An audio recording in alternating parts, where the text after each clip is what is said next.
dévoilement du jeu Star of Acarios, publié chez Board Game. Restez jusqu'à la fin, des plans rapprochés, des miniatures et des cartes vous sont offerts. En raison d'un problème technique, le son ne s'est pas enregistré durant la captation. La narration se fait post-production. Donc ici on voit le bundle, soit l'élément français, ensuite l'extension des miniatures des vaisseaux ennemis et la boîte de base. On voit la boîte de base a une bonne épaisseur, c'est un peu plus gros que les jeux style Ticket to Ride. Ici on ouvre.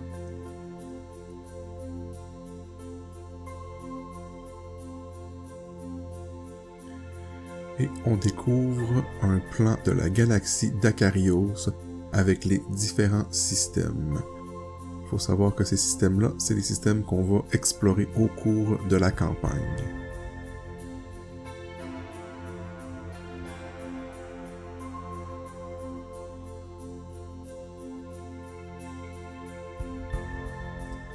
Ici, on voit les punchboards avec les marqueurs de vaisseaux. Il y avait aussi les punch pour faire les standees des vaisseaux. Maintenant, on a les plateaux joueurs qui sont emballés. Ce qui est bien avec ces plateaux-là, c'est que c'est des plateaux double épaisseur, donc ils sont faits pour retenir les cubes de marqueurs de bouclier. Le landau est faux fini carbone. Donc, on voit la place pour mettre la carte pilote, la carte vaisseau, mettre les miniatures de personnages de vaisseau, les améliorations d'armes, de moteurs, les technologies, les capacités du copilote, les capacités du pilote. Comme je disais tantôt, les marqueurs bouclier, coque et stress. Et on a un récapitulatif des mouvements de base en bas à gauche. Maintenant, on voit le plateau, le tray qui contient les cartes de tout le jeu.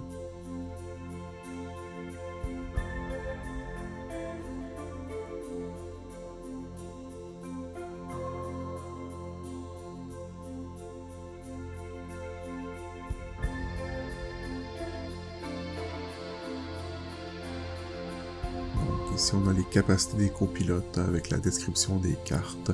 La plupart des choses fonctionnent par iconographie, donc le texte n'est pas forcément utile au cours de la partie une fois qu'on connaît bien les icônes. Les cartes sont d'une belle qualité, bonne épaisseur, bonne rigidité, un beau fini glacé. On voit que c'est des cartes solides. Ici, c'est les cartes des vaisseaux ennemis. Il y a un côté rouge qui est le côté standard, le côté jaune qui est le côté élite, qui donne toutes les informations sur le vaisseau. Et là, c'est les cartes d'action des vaisseaux. Donc ça nous indique qu'est-ce que les ennemis vont faire. Ici, on voit les cartes d'exploration pour quand nos personnages descendent sur une planète, un peu à la 7e continent.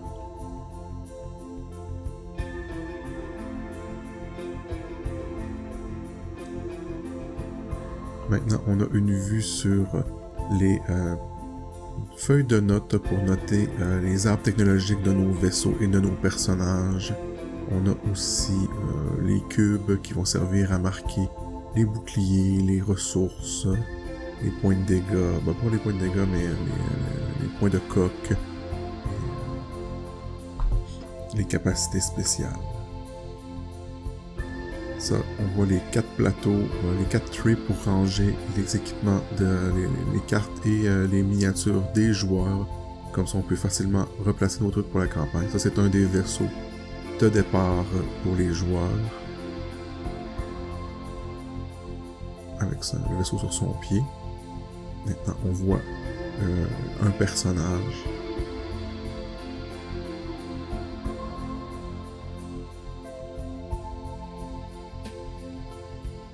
Ici, c'est le deck de modificateurs. C'est vraiment très inspiré de Gloomhaven.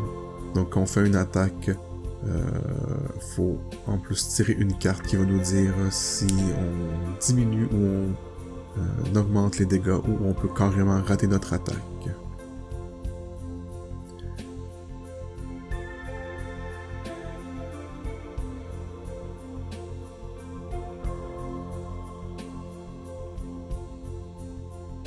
On voit ici la place pour ranger les miniatures, on voit même une glissade à dés. On va pouvoir ranger les cartes de modification de notre vaisseau, ainsi que les petits punch-out de notre personnage et de nos vaisseaux. Ça, c'est le trait pour le vaisseau principal qui nous sert un peu de base et de marqueur pour de miniature pour le groupe. Donc on voit ici qu'il peut servir à la fois à marquer les rounds durant le scénario, marquer ses ressources pour lui pour qu'il puisse explorer, et s'il peut être attaqué à ce moment-là, il va avoir des points de coque aussi. Il sert à ranger les cartes trauma qui sont des malus que les joueurs reçoivent si ils ont monté trop en stress. Maintenant on voit le plateau de base du jeu, donc en keyboard,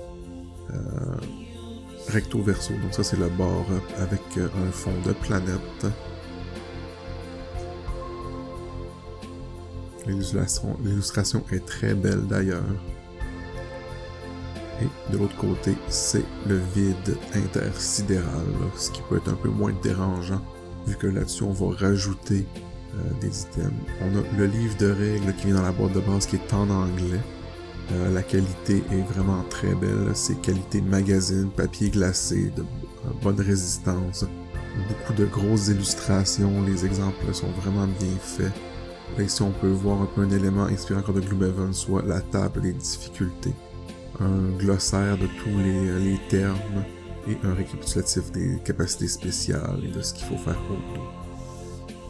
Ici, c'est les plateaux ennemis, donc ça permet de mettre les cartes de chaque vaisseau ennemi, puis de suivre leur état de bouclier, leur état de coque et les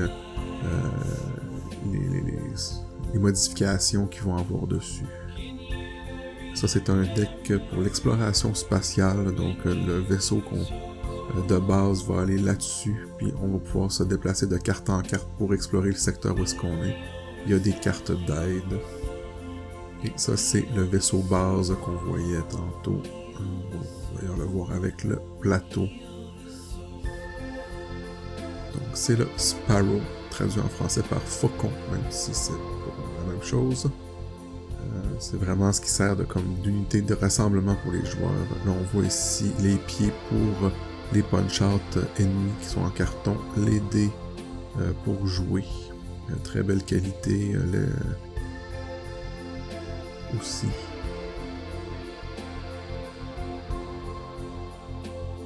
Il y a plusieurs faces. Il y a des faces stress, combat, déplacement, joker.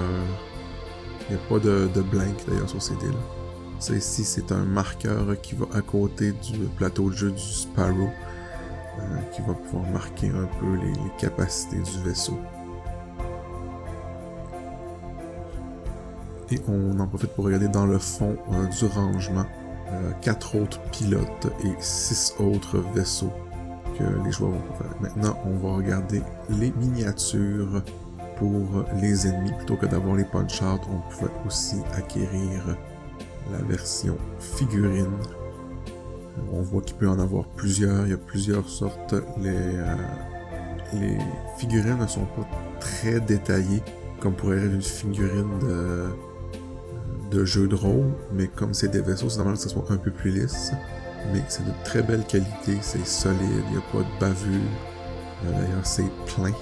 C'est quand même assez très lourd. Vous allez voir un peu plus loin une des grosses pièces. On sent vraiment son poids.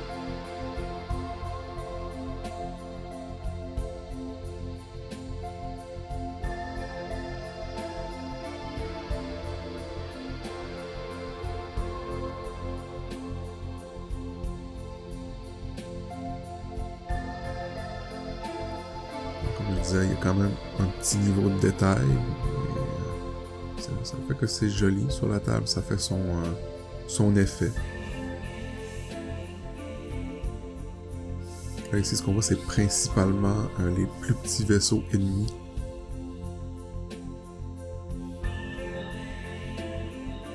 Vous allez voir, on va dévoiler le dessous.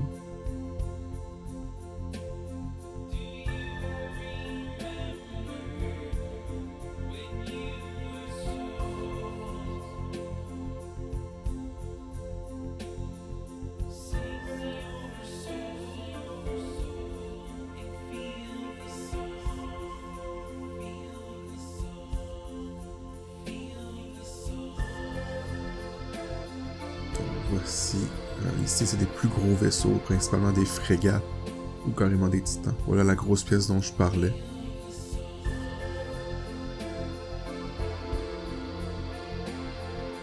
On sent que quand ça va arriver sur la table, ça va avoir une importance dans le déroulement de la partie. Si on voit un peu comment elle repose sur un pied.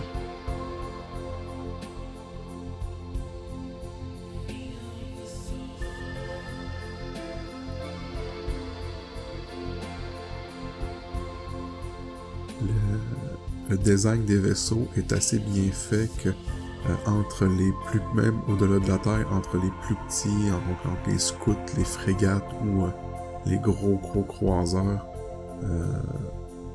on voit vraiment la différence. Ce ne sera pas possible de les mélanger. Et en plus de ça, dans la base des pieds, il y a un espace pour mettre les marqueurs quand on utilise des vaisseaux de même catégorie pour pouvoir les identifier puis les relier aux cartes et ainsi être sûr qu'on donne les bons points de dégâts au bon vaisseau.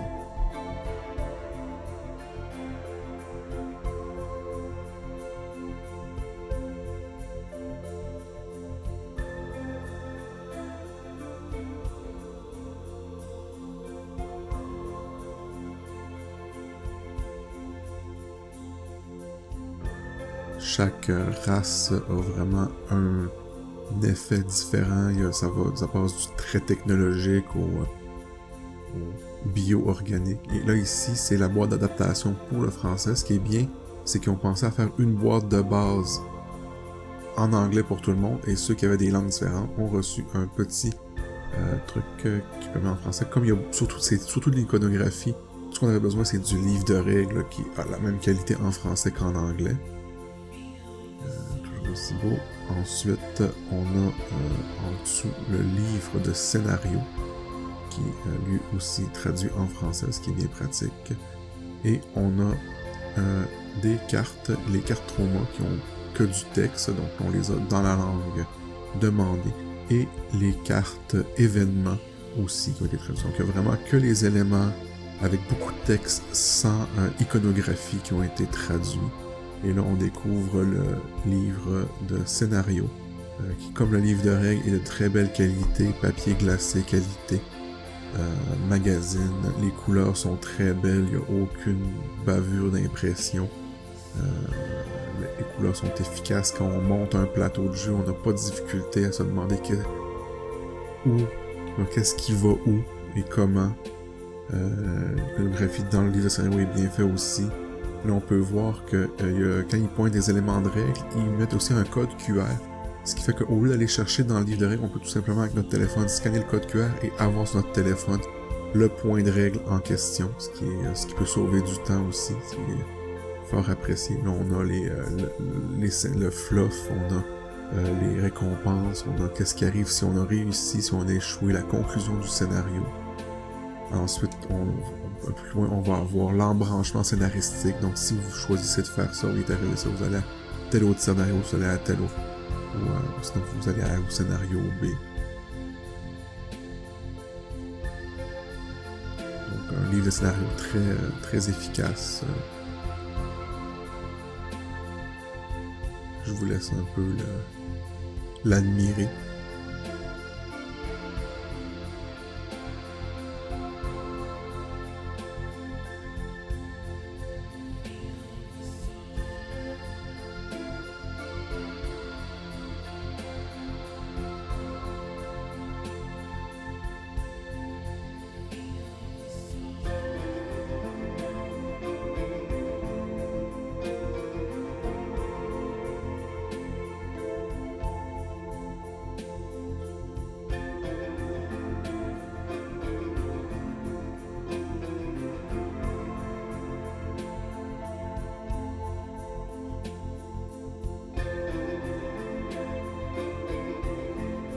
à la fin, on retrouve la conclusion, probablement qu'avec l'embranchement.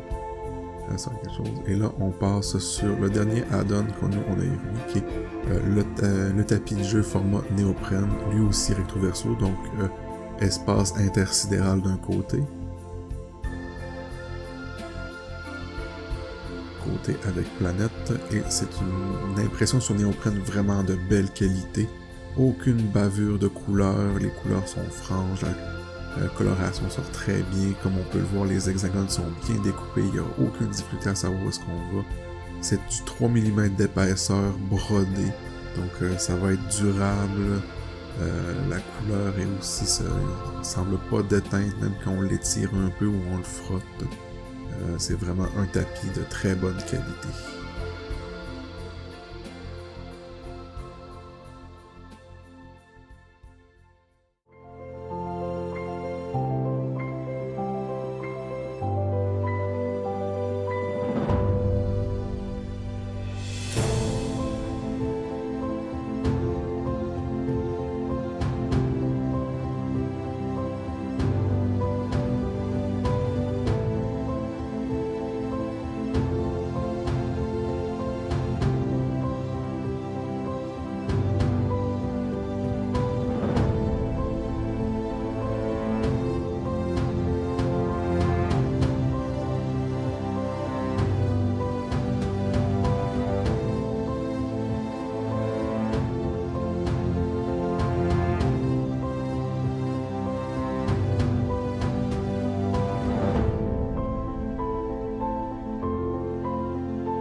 Si vous avez aimé cette vidéo, n'oubliez pas de nous donner un pouce bleu. Vous voulez en voir plus? Abonnez-vous et activez toutes les notifications pour être informé lorsque notre contenu est mis en ligne. Parce que on est plutôt chaotique good sur YouTube. On vous propose d'autres vidéos dans le même style, à gauche et à droite. Et comme vous aimez les jeux de société, venez vous asseoir à notre table tous les mardis 13h, ainsi que les samedis et dimanches 20h, pour vivre des parties en temps réel et interagir avec nous sur Twitch TV. On est game!